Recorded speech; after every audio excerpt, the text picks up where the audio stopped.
देखिए, आज की क्लास में हम बात करते हैं भारत की वनस्पति। देखिए, वनस्पति क्या होती है? यानी कि प्राकृतिक रूप से जंगल में जो पौधा अपने आप वृद्धि करता है, अपने आप ग्रोथ करता है, ऑटोमेटिकली जो एक ग्रोथ होती है प्रकृति की सहायता से, वो प्राकृतिक वनस्पति कहलाती है। भाई, कोई भी पेड़ है जिसकी बिना देखभाल के अपने आप उसमें वृद्धि हो जाती है, वो क्या कहलाती है? प्राकृतिक वनस्पति कहलाती है। भाई, मान लो एक पेड़ है, ये छोटा सा पौधा है, अब अपने आप ये बढ़ रहा है, ग्रोथ कर रहा है, ये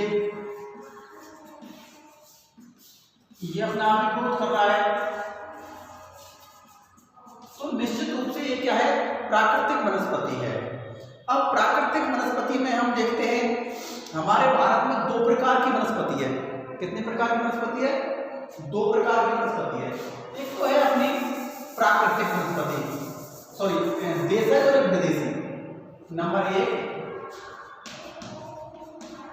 देशज वनस्पति और नंबर दो विदेशी वनस्पति। अब देशज वनस्पति और विदेशी वनस्पति में क्या अंतर है, ये हम देखते हैं। भाई, हम लोगों ने देखा कि भारत में लगभग 60% देशज वनस्पति है और 40% वनस्पति विदेशज है।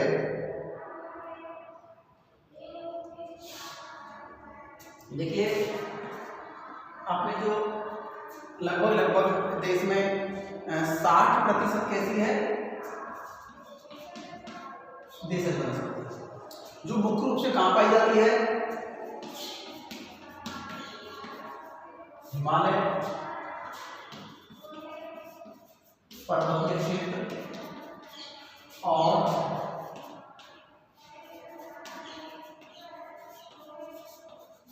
प्रायद्वीपीय पठारी भाग इसमें पाई जाती है। उसके बाद हमारे यहाँ 40% विदेशज वनस्पति है। कैसी है? विदेशज, जो कहाँ पाई जाती है? गंगा यमुना मैदान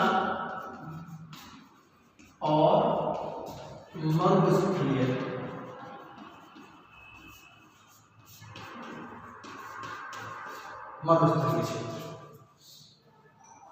ये भारत में वनस्पति के दो प्रकार हैं जो यहाँ पर पाई जाती है। उसके बाद भारत के भौगोलिक प्रदेशों के आधार पर वनों का वितरण। अब भौगोलिक प्रदेशों के आधार पर वनों का वितरण किस प्रकार है? भारत में भौगोलिक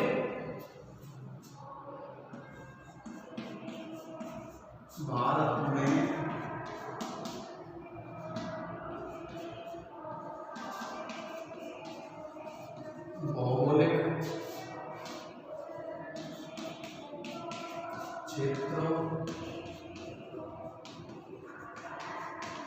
के आधार पर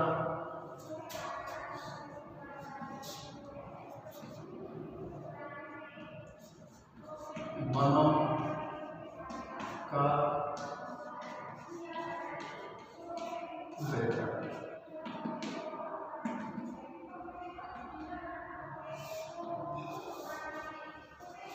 वनों का वितरण।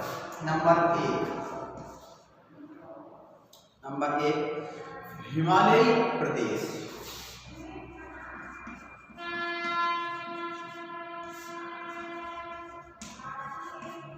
हिमालय प्रदेश। नंबर दो मैदानी प्रदेश।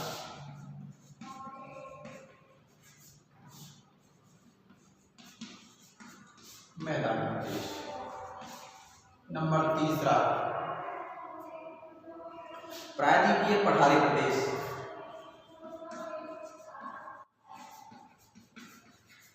प्रायद्वीपीय पठारी प्रदेश। चौथा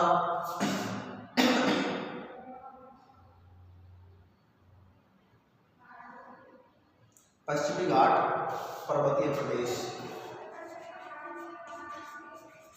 पश्चिमी घाट तटीय प्रदेश, और ये पूर्वी घाट तटीय प्रदेश, ये पूर्वी घाट तटीय प्रदेश।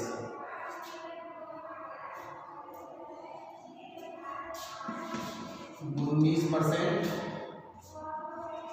5%, 56% और 10% और 10%। ये अपने हिमालय का क्षेत्र है।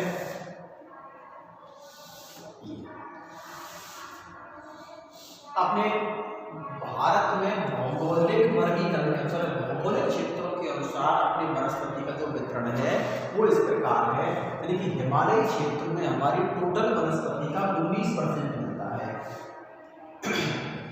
हिमालयी क्षेत्र में हमारे भारत की टोटल वनस्पति का 19% मिलता है।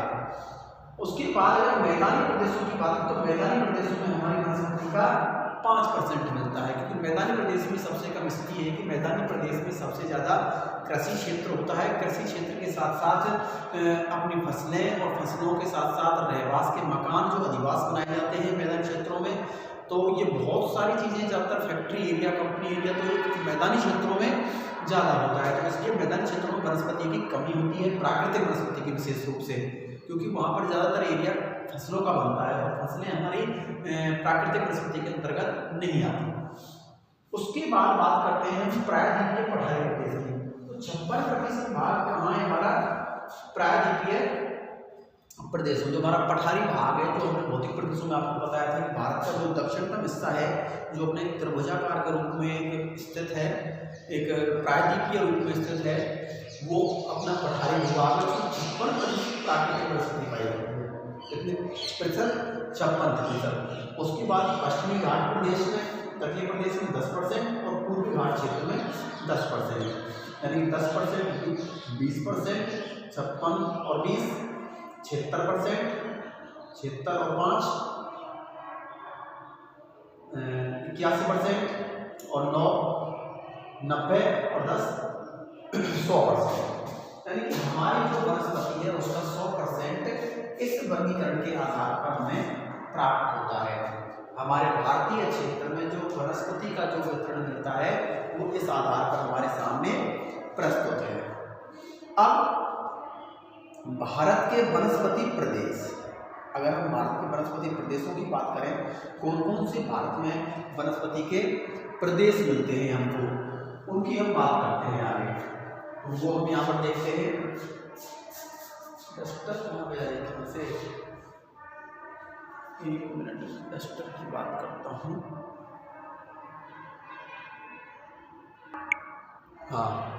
हाँ मिल गया। देखिए, हाँ, अगली हम बात करते हैं भारत में कौन कौन से वनस्पति के क्षेत्र मिलते हैं। उन वनस्पति क्षेत्रों की बात करते हैं, कौन कौन सी वनस्पति को क्षेत्रों में मिलती है, वो एरियाज कौन कौन से हैं हमारे। देखिएगा,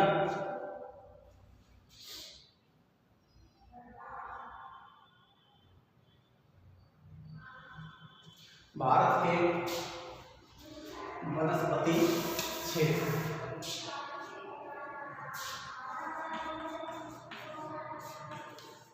भारत के वनस्पति क्षेत्र, भारत के वनस्पति क्षेत्र। देखिए, भारत में वनस्पति प्रदेशों का सर्वप्रथम प्रमाणिक प्रयास हुकर व थॉमसन द्वारा 1958 में किया गया था। वैसे सबसे पहले जो हमारे यहाँ पर जो वनस्पति क्षेत्रों को बांटने का प्रयास किया गया था वो हुकर और थॉमसन के द्वारा 1858 में किया गया था। यानी कि भारत के वनस्पति क्षेत्रों को बांटने का सर्वप्रथम प्रयास 1858 में हुकर और थॉमसन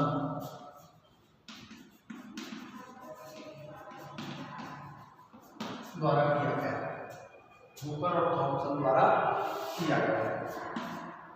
उसके बाद इसका जो H.G.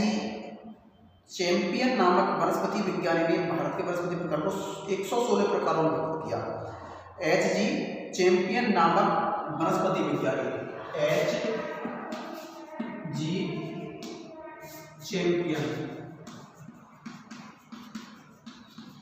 चैंपियन ने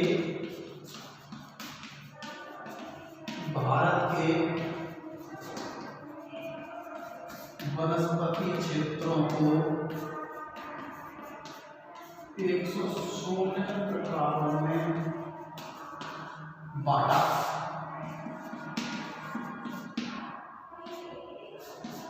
116 प्रकारों में बांटा। उसके बाद 1937 में भारत को 8 वनस्पति प्रदेशों में विभक्त किया गया कालर नामक वनस्पति विज्ञानी द्वारा। कौन से सन में? 1937 में। 1937 में कौन सा विज्ञानी था? वनस्पति विज्ञानी कार्टर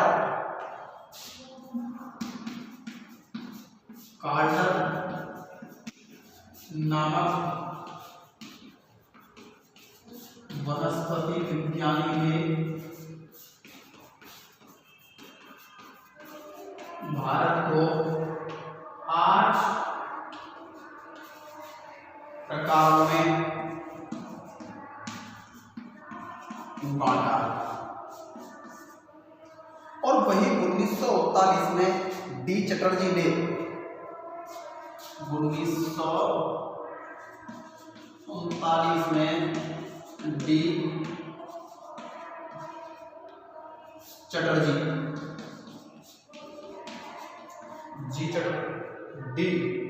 डी चटर्जी ने 8 वनस्पति प्रदेश बताए जो निम्न है। 1939 में डी चटर्जी ने 8 वनस्पति प्रदेश बताए जो निम्न प्रकार हैं। ये तो एक वनस्पति प्रदेशों से संबंधित कुछ तथ्य आपके सामने हमने प्रस्तुत किए हमने। यानी कि भारत में सर्वप्रथम जो वनस्पति क्षेत्रों को बांटने का काम किया था वो किसने किया था? वो किया था हुकर और थॉमसन ने। कब किया था? 1858 में। उसके बाद दूसरा प्रयास किया था H.G. चैंपियन ने भारत के वनस्पति क्षेत्रों को 116 प्रकारों में बांटा। इनके प्रकार निश्चित नहीं कितने प्रकारों में बांटा, पता नहीं कितने प्रकार थे, लेकिन पहले बांटने का प्रयास इन्होंने यहाँ पर कर चुके थे, ये किया था इन्होंने। H.G. चैंपियन ने भारत के वनस्पति क्षेत्रों को 116 प्रकारों में बांटा। 1937 में कॉल्डर नामक वनस्पति विज्ञानी ने भारत के 8 प्रकारों में बांटा। फिर इन्होंने भारत को 8 प्रकारों में बांटा और वही 8 प्रकारों को संशोधित करके 1939 में डी चटर्जी, जो कि हमारे भारत के बहुत प्रसिद्ध वनस्पति शास्त्रियों में गिने जाते हैं, इन्होंने वनस्पति शास्त्री डी चटर्जी ने 8 वनस्पति प्रदेशों में इसको बांटा। आप देखते हैं 8 वनस्पति प्रदेश कौन कौन से हैं, उनकी बात करते हैं। भारत में जो वनस्पति के जो क्षेत्र हैं 8, जहां पर बहुत ज्यादा प्रकार प्राकृतिक वनस्पति पाई जाती है, उसकी हम बात करेंगे। हाँ,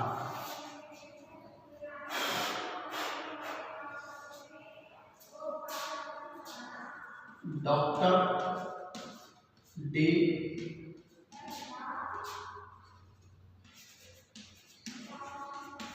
चटर्जी द्वारा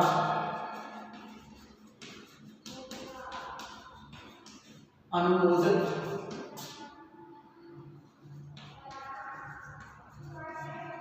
प्राकृतिक वनस्पति क्षेत्र। नंबर 1 पश्चिमी हिमालयी वनस्पति प्रदेश। पश्चिमी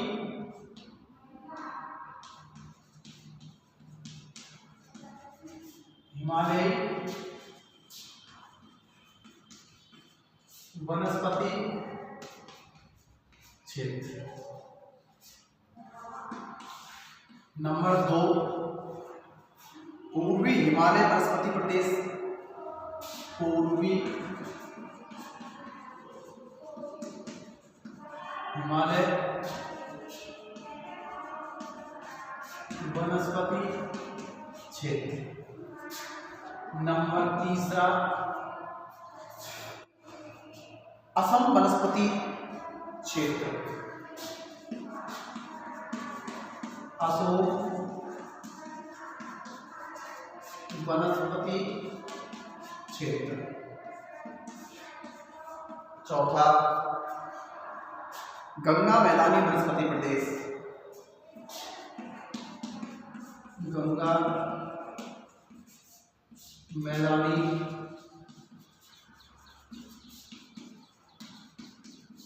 वनस्पति क्षेत्र। 5वां सिंधु मैदानी वनस्पति क्षेत्र।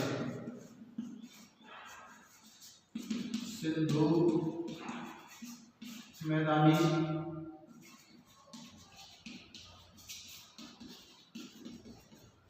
वनस्पति क्षेत्र।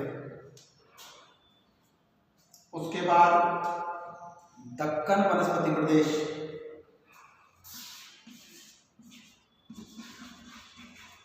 दक्कन मैदानी वनस्पति प्रदेश। 7वां मालाबार तटीय वनस्पति प्रदेश। मालाबार तटीय वनस्पति प्रदेश। उसके बाद द्वीपीय प्रदेश। 8वां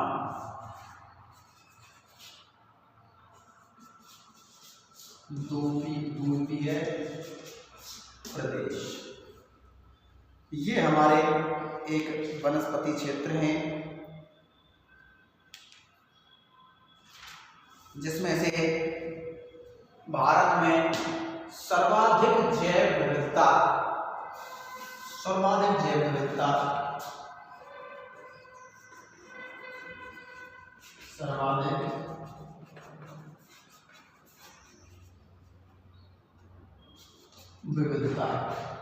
मालाबार तटीय क्षेत्र में पाई जाती है। कर्नाटक के इलाका तमिलनाडु का क्षेत्र है।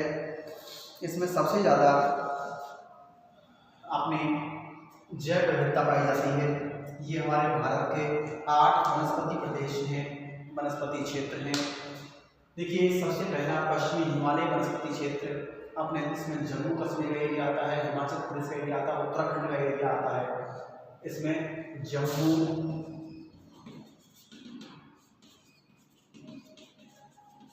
उत्तराखंड,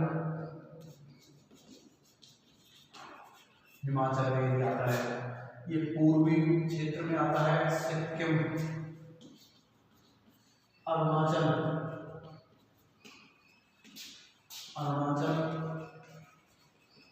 मेघालय, मणिपुर, त्रिपुरा, वो पूरा 7 स्टेट्स जो हमारे स्टेट्स हैं वो इधर इसके हिस्से में आते हैं। अब असम वनस्पति क्षेत्र में हम देखते हैं असम का हिस्सा आता है, सिर्फ असम का हिस्सा असम वनस्पति क्षेत्र में। गंगा के मैदान में अपना आ जाएगा यूपी, बिहार, बंगाल। सिंधु मैदानी क्षेत्र में आ जाएगा अपना सिंधु नदी का क्षेत्र, अपना JNK, अपना गिलगित क्षेत्र, गिलगित पूरा एरिया।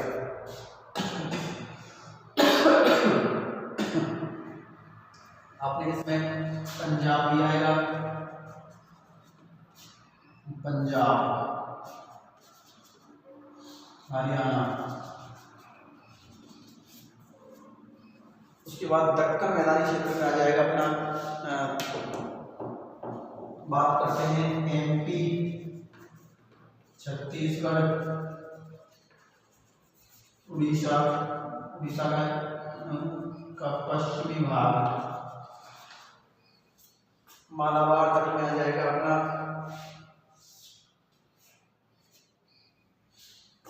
मालाबार तट में अपना आ जाएगा ये केरला, कर्नाटक, तमिलनाडु, और द्वीपीय प्रदेश में लक्षद्वीप और अंडमान निकोबार द्वीप, अंडमान निकोबार द्वीप। ये हमारा एक बहुत बड़ा एरिया बनता है जो इस क्षेत्र के लिए विख्यात है, वनस्पतियों के लिए विख्यात है। अब हम बात करते हैं ये जितनी भी वनस्पति हमारे भारत में पाई जाती है, ये जितने भी वनस्पति के प्रदेश हैं, यानी वनस्पति का वर्गीकरण हमने नहीं किया है, कौन कौन से प्रकार की वनस्पति हमारे भारत में पाई जाती है उसका वर्णन भी हम इसमें करेंगे। लेकिन इससे पहले हम थोड़ा सा एक प्रशासनिक आधार पर वनस्पति के प्रकारों को और बांट लेते हैं, उसके बाद में हम वनस्पति के प्रकार पढ़ेंगे। तो प्रशासनिक आधार पर भारत में वनों के कितने प्रकार हैं वो हम देखेंगे फिलहाल।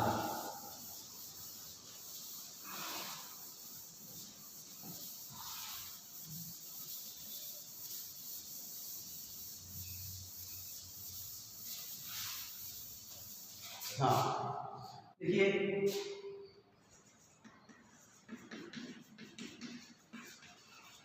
प्रशासनिक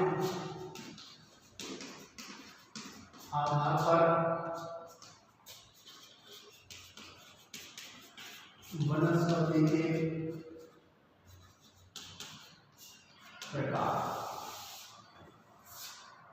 प्रशासनिक आधार पर वनस्पति के प्रकार।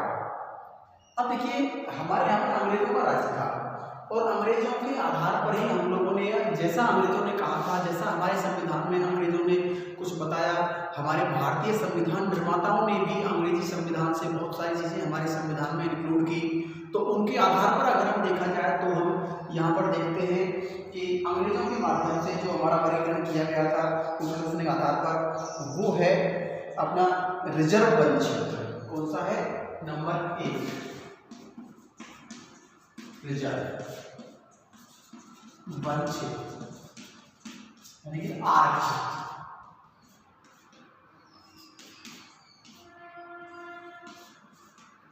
आरक्षित क्षेत्र। अब आरक्षित क्षेत्र हमारा कितना है? कुल वनों का 53% भाग शामिल है इसमें।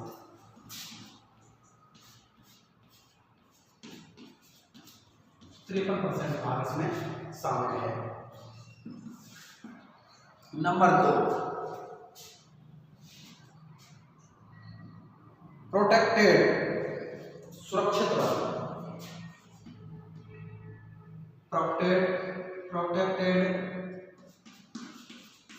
प्रोटेक्टेड इंग्लिश शब्द है ये, यानी कि रक्षित वन।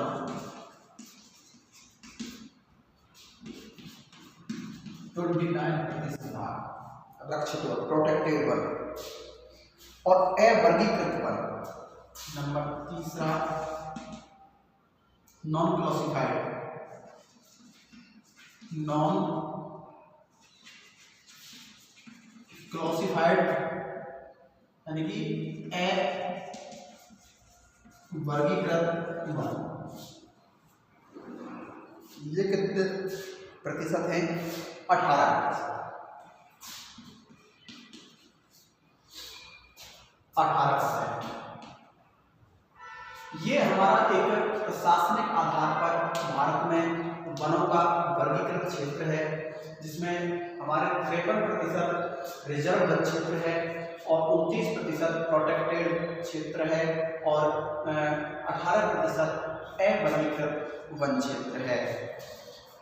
उसके बाद अगर हम अगली बात करें संवैधानिक आधार पर। तो देखिए हमारा पूरा 100% हो जाता है यहाँ पर, ये रहा हमारा 100%। लेकिन अगर हम संवैधानिक आधार पर वर्गीकरण करें, ये नंबर एक प्रशासनिक आधार पर, नंबर 2 यानी कि बी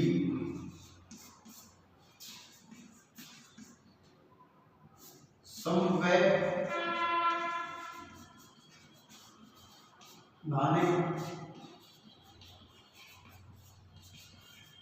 आधार पर वन के प्रकार। नंबर 1 राजकीय वन, नंबर 2 सामुदायिक वन,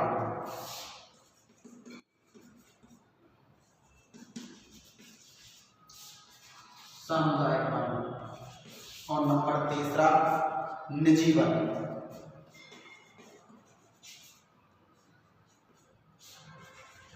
निजी वन क्षेत्र।